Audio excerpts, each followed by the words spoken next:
What's up, Ryan? Bugs Bunny meets Harley Quinn. Check out Multiverse is releasing on July 28th. The open beta. You can play as all your favorite Looney Tunes, Bugs and Taz. That's it. Whoa, all of my favorite Looney Tunes. Can you play as Marvin the Martian? I mean, not yet. I mean, like Tom and Jerry are like kind of loony. Come on, they're nowhere. They're nothing Oh like no, Looney okay, Tunes. no. Let's back it up here. Okay, you hate Sylvester. I hate Tweety. Tom and Jerry are just better Sylvester and Tweety. All right, you might have a point there. Do you think that if we could go back in time and switch their places, maybe make the person who invented Sylvester think a little harder and make him look a little different? Well, Do you think life would be better? I mean, I don't know why you were so cruel to my dear friend Sylvester just now, but what are you envisioning? Like, what do you mean? What is he gonna look like in this timeline? So we're gonna go back in time. We're gonna say, hey, Sylvester and Tweety, like so funny, but we're thinking of going in like a different direction, and maybe they give like Tweety a hat, and Sylvester could have like maybe some pants. Why would Sylvester need pants? Because it would make him look more distinct. It would be like, that's the Looney Tunes with pants. Why? He's also a house cat. Yeah, he's a dignified house cat, so he should wear pants. Does your cat wear pants? Yeah, sure. Yeah. Hi everyone, welcome to a new episode of Looney Duels. Sylvester and Tweety aren't in any of the shorts we watched. No, they're not. This is a show where we talk about the incredible strengths and sad weaknesses of many of our favorite friends, part of the members of the Looney Tunes family. Because it is a family. Yeah. You just want to get right into it? You just want to go? Yeah, let's go. All right, we start with What Makes Daffy Duck. This is a short where Daffy Duck and all his trickery fools Elmer Fudd and a brand new wolf character into basically squabbling. Why he just fucks with them the entire short. Yeah, there's this. It's a fox guy. And he's very prominent in this short, except for one part where Daffy like hits him really hard or something, and he's pretty much dead for about a good 3 minutes of the short while everything else is going on. He just fucks with Elmer for a bit. Yeah, then you like cut back and the fox is still laying there waiting for his big moment to shine. So we have Elmer and Daffy, of course. Elmer, he's pretty quiet this short. He speaks a little bit, but he's generally pretty quiet. Can I say something about Elmer in this short? Yeah, I don't think we learned any new information on Elmer from this short. I have no new things to add to the Elmer like stats in the short. He does it all in the short that you would expect. He feels bad when he thinks he might kill Daffy. He's meek and pathetic. He is fooled constantly by the most simple of things. None of his plans work. This is very by the numbers for Elmer. I think he's getting a bit tired of it. That's why I don't think he talks much in this one. He's like, what is there to say? you folks know what this is about. Now, Daffy, on the other hand, I feel like he's gotten more clever in his stories and such. I feel like before he used to kind of just hit somebody with a hammer and whoop away. But now he's kind of a talker now. He kind of talks a lot. He's kind of the only character who talks in this short, really. That's right. And he's kind of more wise to some of the tricks. At one point, I think there's like a sexy decoy duck, and he doesn't seem to fall for it that easily. He kind of gets it. He swims down at him. He's like, all right, okay. Yeah, it's like, all right, I see what's going on. Now, the thing I do want to talk about here is that at some point Daffy does call Elmer by name. He says, he does. He's like talking about the wolf who's taking him away, and he's like, come on, Elmer, you're gonna let this guy get you? And I think it's really funny, the idea that everybody knows Elmer's name. I for some reason can't comprehend with the fact in like these classic shorts that these characters know each other's names, right? Like, right? Because they usually just call each other like a description, like we'll just call him like Bugs will just call Elmer like Doc most of the time, or like Elmer will just call them like Rabbit and Duck, for example. So something about like Daffy Duck just calling him Elmer. Do you think word has spread like throughout the wildlife? Like Bugs has made such an ass of Elmer Fudd that just everybody knows who this guy is, who can't shoot for shit and can't seem to bag a kill. Is this the first time Elmer and Daffy have met so far? I think in so far as what we've watched, I don't know for sure if it's, something that wasn't on HBO Max. But as far as I know, this is the first time they've matched up against each other on our show here. Okay, then I do think canonically what has happened in the realm of Looney Tunes is Elmer Fudd is so fucking pathetic and meek. He's a joke within the forest. Like when he comes to hunt, like the animals, like the kids will like fuck with him. Like it's like a game to like fuck with Elmer because he just sucks so much at what he does. Right. That's so sad. Whatever be a multiverses with. They can't let Elmer into multiverses because he'll just make everybody sad. Shaggy will beat him up, and it's like, I can't do this, man. Like, I'm sorry I beat you up, dude. This short ends, though, and I think kind of a win for everybody except the fox. Yeah. Because Daffy dresses up as a little park ranger dog and, makes it's not duck season anymore, it's fox season. So Elmer, who was kind of feuding with the fox throughout the short to get Daffy, kind of turns on the fox and they, like, run off. Elmer shooting him along the way. And Daffy, just goes about his life. Yeah. So, I mean, I guess we could assume, unless we assume that Elmer didn't eventually kill that fox, but maybe he did. I'm gonna call this a win for Daffy for sure. He definitely won. But I'm only going as so far as a neutral for Elmer. I don't think he won. Okay, because, he did kind of want a duck, and now he's having to settle, right? Yeah, he didn't get his end goal of, like, shooting an animal. He didn't come out victorious. For all we know, he's gonna chase that fox off to, like, Bugs Bunny, and Bugs is just gonna keep it rolling. Yeah. Well, a good point. Do you think that Elmer has any friends in his life that, he says, I'm off to go hunting, and they kind of, like, shake their head a little, and they just know he's gonna come home like hours later, exhausted, injured, demoralized. There's an immediate problem with what you just said there. You said the word Elmer Fudd and friends in the same sentence. Come on. You don't think he has some normal friends? No, I don't think anyone's hanging out with this guy. I think he's a complete and utter loser. Does he have a dog? Do you think he has a dog? I think he had a dog, but they all like left because like this guy fucking It's been sucks. a while since we've seen Elmer Fudd with a dog. Yeah, I think all the dogs gave up on Elmer. So if you had any kind of dog, Looney Tunes dog listed as Elmer's ally, I think it's safe to assume that all of them have left him. Yeah, they're all over it. Like, he sucks. He can't fucking catch a duck or a rabbit. He probably couldn't even catch Porky if he tried. Let's be real. The idea of Porky in, like, a Daffy Bugs role, like, running away from Elmer Fudd. That's so that'd scary. Be scary. Yeah, it'd be scary. It'd just be like Elmer trying to shoot him, like fearful, like it's like there's like no jokes. Like Porky's just running for his life, fearful and scared, and then Elmer shoots Porky and then cries. Porky is not like shown as like an animal, right? No, like most of the time, he's usually like a little man. I think he's the only like Looney Tunes animal who's like never just like had like he's the pig right role, right? Right, exactly. He's a civilized man, and I think that if Elmer tried to shoot him down and hunt him for sport, that it would be like akin to it'd be like akin to actual murder.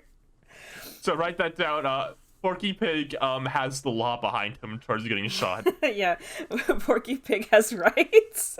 Yeah, which Daffy definitely doesn't. So our next short we watched was Buccaneer Bunny, and it is another Yosemite Sam appearance, which I'm really glad for. I like this guy. I'm tired of Elmer. I want to see more Sam. I feel like... What? You don't like me anymore? Wait. So here's the thing. When Elmer Fudd gets picked on and shoved in a locker and, disgraced a bit, he usually gets really, like, dejected about it, and it's kind of depressing. No. Why am I stallion? I'm testosterone infused. But when Sam is so, like, confident in himself and, like, quick to anger, so a lot of the times when he gets tricked, he either kind of, like, accepts it and is like, well, fair point, or he gets, like, a little mad and he, like, rises the occasion. I want to start this immediately. The first thing Bugs does in this short is tell him dead man tells no tales. And then Yosemite goes, is that true? And then he just points the gun at himself, ready to kill himself. He's like, well, I guess I got nothing else to do. Like, I guess I have to do this. Well, this isn't actually Yosemite Sam, though. This is actually Seagoing Sam. Of course. His new variant. His gotcha variant. I think that Sam has like a lot of like alt costumes that he could wear. Yeah. He works well as a pirate though. He's burying some treasure. He's he's got his guns still, of course, because you can't have Yosemite without like dual pistols or whatever he uses most of the time. I want to say he's like a pirate at least 2 more times throughout these shorts.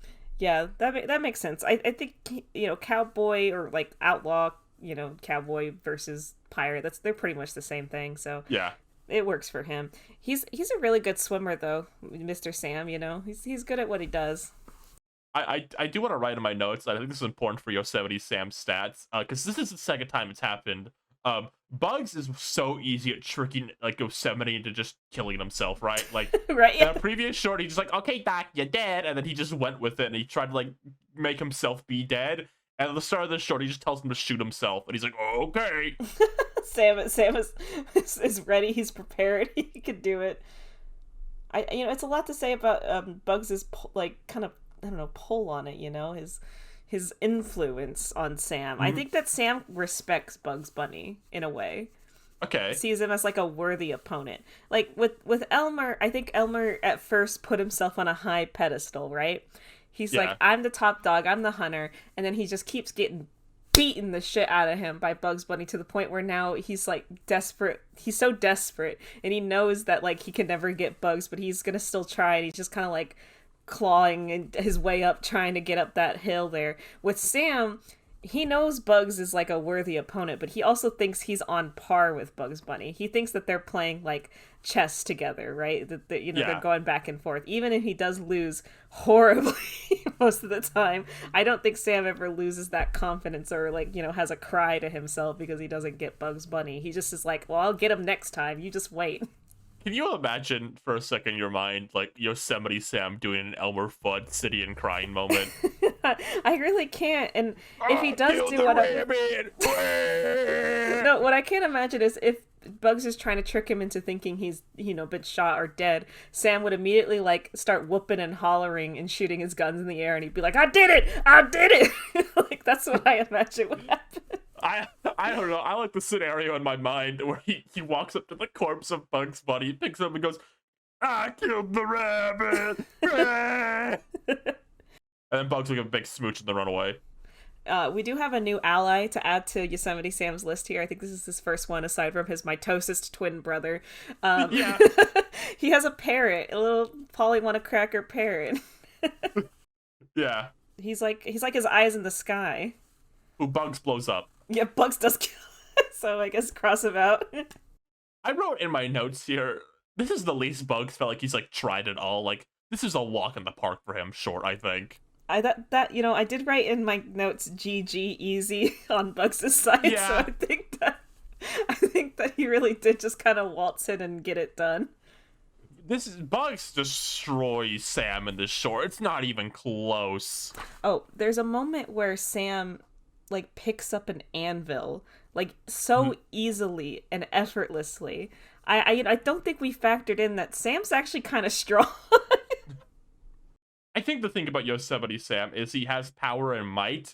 He's just very dim-witted and like overconfident is his weakness. Yeah, I think that he gets himself so worked up that he can't properly, like, use his skill set, which he does have it. He's a decent shot, actually, when he's not, like, really angry. He can hit a shot, and he's very, very strong for such a little guy, but he's not applying himself. I just need him to apply himself a little better here. Anyway, Bugs won this one. Yeah, Bugs absolutely incredibly easily. Well, I hope you're not done with Sam yet, because we're back at it again. Oh, Sam! Yeah. With Bugs Bunny rides again. So in this short, Yosemite Sam is a notorious criminal, and he comes to town. He's like, all right, everybody, get out of here. The town's only big enough for me. And all the other Looney Tunes human background character cowboys, they all kind of skedaddle, except one of them who he shoots a few times, like a little duck game. It's cute. Yeah, just a little fun, cute moment. And everyone gets out of there except good old Bugs Bunny, who's just there. He's like leaning against the wall, and he's got like a holster around his hips and like a cowboy hat. How do I describe it? I feel like most of the time when Bugs pops up into a short, he's like in a hole or something, right? Like they come to his environment and like they make the like poor decision of kind of like getting in the way of his environment. And this one, he's just in a bar. Like he just happens to be in a bar, and like I don't know why that's funny to me. I just think it's because he was like prepared for this. He comes. Yeah. He was here. He was waiting for Sam to show up. He wanted to fuck with him today. I do want to say that this him having a reputation. I feel like that's important for Sam as a character, having like a reputation of being this like badass and someone you don't want to mess with, which is just. I think the reason why Bugs wants to mess with him so bad, like he hears about this guy, this little guy who's so full of himself, who's so, bad to the bone, as they say, the kids do say that. And he says, I could do better. It puts Sam on a level where we can assume Sam is above like the average human being in this world, right? Like he's probably more powerful than any like little Joe on the street. Which also puts Bugs Bunny into an even higher place. Right, we have to raise his bar a little bit. Yeah.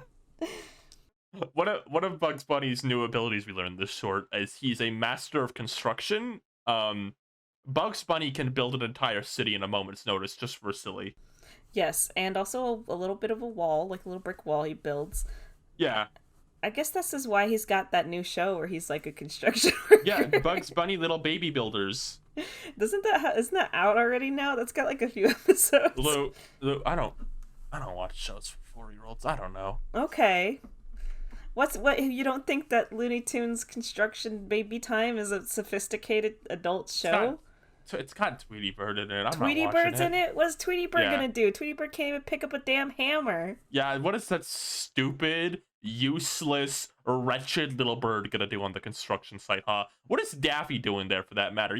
Daffy's gonna drop the brick on his like foot and go, ow, my foot! And then he's gonna slip all the other bricks, and like all the bricks are gonna start like hitting Porky over and over again. He's gonna get so many bumps on his head. Why are any of these tunes near a construction site? Do you think that if Daffy Duck was on a construction site that he would purposefully injure himself so he could sue? Yes, absolutely. Gets his own leg severed off so he can sue the company. Daffy Duck would walk into the construction site, jolt his head all over the place, look for the first place he could easily injure himself, and hop to it. So I want to mention with Sam here in Bugs Bunny Rides Again, he's a lot more gun happy than Elmer is in terms of he is constantly shooting this goddamn guns like all the time. I think that's kind of a mark against him. I think it's very wasteful because half the time he knows he's not shooting at anything. He's just shooting at it to shoot at it. Because the thing about Elmer is he always announces when he goes, "Ooh, I'm gonna blast ya!" But Sam just goes. He just starts shooting and hollering and banging whatever he wants. So it gives him maybe like a layer of like unexpectedness. But I got a sense like he probably ran out of bullets pretty damn fast. Yeah, that's something to kind of consider if you're putting these two in a blank room with all their abilities and their typical weapons. I feel like you put Elmer and Sam in a room, and Sam's got to be cool-headed, and if he's angry at the fact that somebody put him in a room with Elmer Fudd, he's just going to start shooting his bullets all over the place. He's going to run out of bullets, and then Elmer's got an easy shot there. And I don't want to see that. I don't want Elmer to win. Yeah, it's kind of weird to imply that, that Elmer Fudd could easily defeat, like, Yosemite Sam if you put them in a room together. But I think that might just be the case, honestly. I think so. Well, Sam loses again here. Yeah, it's another short that kind of proves that he is so easily fooled, because Bugs Bunny goes, "I bet you won't cross this line, or this line, or this line, or this line," and then he falls off the cliff. And then Bugs Bunny goes, like, feels remorse for a moment, runs all the way down, puts a mattress down, and then changes his mind. He says, sometimes my conscience kind of bothers me, and then he's like, but not this time, and then moves the mattress out of the way. There's also a part where Bugs Bunny, Yosemite Sam is telling Bugs, "No, dance," and he's shooting at him, and then he starts dancing. He does this infamous funny dance. Dance!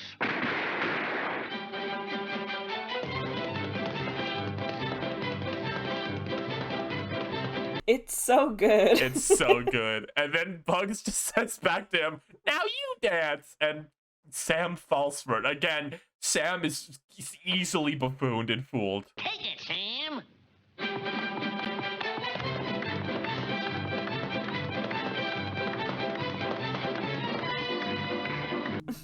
He's very easily influenced by Bugs. Yeah. I do think that there are some moments in this short where Bugs does seem like a little worried. Not like terrified, but he's kind of like, whoa, like watch out. And I think it is that spontaneous shooting that kind of trips him up sometimes. He's not expecting it sometimes. He's like, oh, this guy's a loon. I think this is the one that ends with Bugs like trying to get him out of town, right? Yeah, they play like cards to like, all right, we're gonna play poker like the movies. Whoever loses is out of town. And then Bugs very easily cheats and wins. And then he starts like shoving Yosemite out of like town. And they get to the train. It's filled to the brim with just beautiful babes and women. And then they start fighting to get on. And then Bugs just like shoves him to the hat and pushes him, and then gets on the train. Yeah, so Bugs is surrounded by beautiful women, and I guess Yosemite Sam just gets to stay in town. Yeah, but Bugs gets to be with sexy women, so he wins. This is true. Yeah, Bugs does win. I think that in the grand scheme of things, Yosemite would have liked to be on that train, so I guess in a way he loses. I also think he lost because Bugs definitely destroyed his reputation, right? Like, right? Yeah, everybody was watching that. I think everyone sounds like, oh, this guy's a chump. We just have to dance and he'll fall for it. You just have to tell him to dance and then he can get out of it. Yeah, this stupid idiot will believe anything. Just we can deal with him.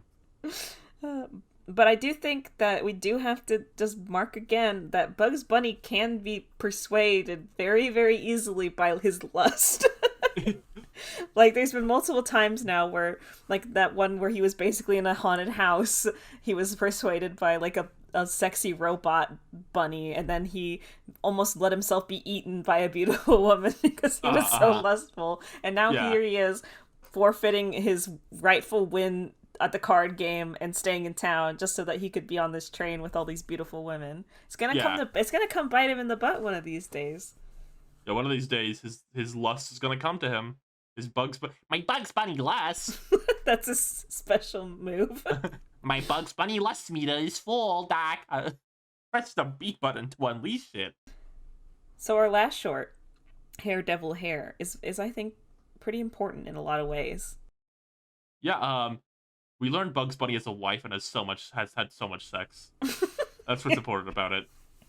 This is Marvin the Martian's debut episode.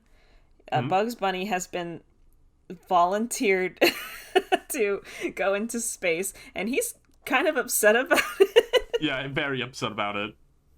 They're dragging him, and he's kicking and screaming and saying he doesn't want to go until they show him that his rocket ship will be filled with carrots, so then he changes his mind. And then he gets sent to the moon. And when he gets there, he kind of freaks out at first. Like, this is a weird, like, Bugs Bunny in absolute panic moment. Like he's kind of having, like, a panic attack.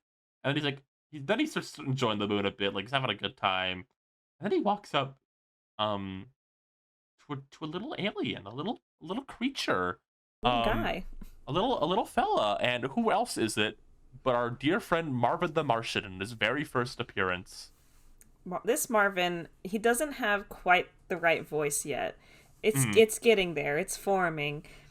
He's also very unbothered by Bugs Bunny.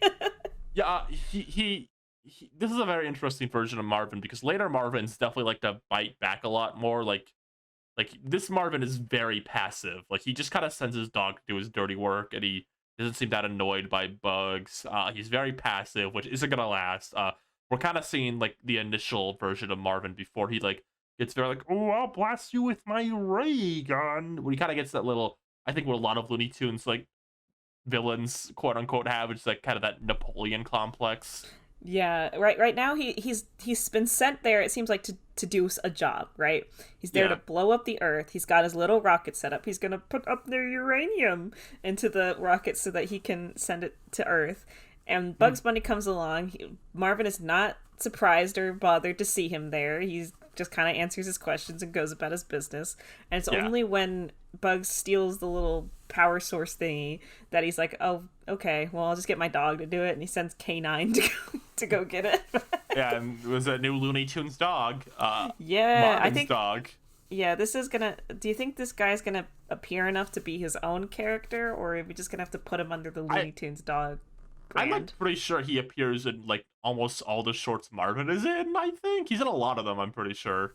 Okay, well, we'll give him his own We'll category see. then. We'll see. He's definitely an ally to Marvin, and does a lot of the work in the short too. Yeah. I think a very important bit of lore in this one, even more so than Marvin first appearing, is Bugs Bunny has an older brother that he threatens to send to beat up K9. Yeah, there's there's a moment too between Bugs and K9, and this is gonna be a thing to mark under K9. So K9 is definitely gay, and I'll explain. So Yeah. Bugs comes and sits in his lap, and he's not in any disguise. He's not wearing like a girl dog costume. It's just Bugs, and he's like flirting with K9, and K9's getting all flustered, and he's like, "Oh, geez," and then he tries to kiss him at one point. Yeah. It's just something I think that, like, you know, happy Pride, K9, you know. Yeah. I support you, and I love you now. He was into it. He was super into it. He loved every second of that. No, Marvin doesn't really do much in this Yeah. short, like, at all. For being Marvin's big debut, he kind of just stays to himself and lets K9 handle it, which kind of reflects in the ending, where no one really wins, I want to say. The moon blows up, and then Bugs, K9, and Marvin are just kind of left hanging from it. Well, do we even see Marvin and K9? We do, yeah. They're hanging onto like Bugs' foot. Okay, I was gonna say, I remember Bugs being just kind of hanging there. Yeah, and he's like radioing Earth and asking for help, and I think that Bugs is kind of a little bit scared of space, maybe just a little bit. He doesn't seem to be in his element on the moon. He doesn't come up with the best plan to like get Marvin to stop blowing up the Earth, because it ends up putting him in danger as well. So it's kind of like a big fat like failure for everybody involved. Yeah, everyone lost this one. There's like no winners here. Well, that's all of them. All right, are you ready for YouTube comments? We got a few. I love YouTube comments. So here's a comment from Gloomy. Do you think the Goofy Glowers explored each other's bodies? I hate YouTube comments. I choose not to comment at this present time. Okay. What do you think, Ryan? Yes. Anyway, here's a question from Eve Buffkin. If every Looney Tunes dog teamed up at once, could they beat Bugs Bunny? Well, there was a short, and I don't remember what it was. It was kind of one of the earlier ones we watched, where a bunch of dogs had kind of crowded Bugs Bunny, and they like almost got him. I think like every single one, like that's a lot of dogs. Yeah, we've met a lot of dogs. There's a lot of, and you have to consider Leopold would be one of them. Leopold would be one of those dogs. So, you know what? I think they could at the very least incapacitate him and have the upper hand for a while. I don't know if they'd outright beat him, but they would be a pretty good match for Bugs Bunny. All of them. It'd have to be every single one of them. I think here's what happened. At first, they would overwhelm Bugs Bunny very easily, right? There'd be so many of them, and they would get him down. And then Bugs, and all his cleverness and all his trickery, he'd look at the audience, he'd smile, and then he'd say something that would make the dogs fight amongst themselves. Oh, you're right. Like, oh no, which one of you juicy big dogs are gonna take a bite of little old me? And then one of them would go, me, obviously, I led the charge. And then others like, oh no, you don't, I get the bite of the Bugs Bunny. And then they all start fighting, and then Bugs just walk off. You're right. Because that's all he'd need to do is cause infighting amongst the dogs, and then it'd be done. He's so good at that. He is so good at that. All right. I think that's gonna do it for this week. I usually like doing 2 comments. You got anything you want to say for the episode? No, I don't have anything to say except for that's all, folks. And I'm walking out the door now, and I'm leaving, and I'm never coming back. Yeah, you wish. I'll see you next week. I'm canceling Looney Duels. I'll see you next week. Yeah, she wishes.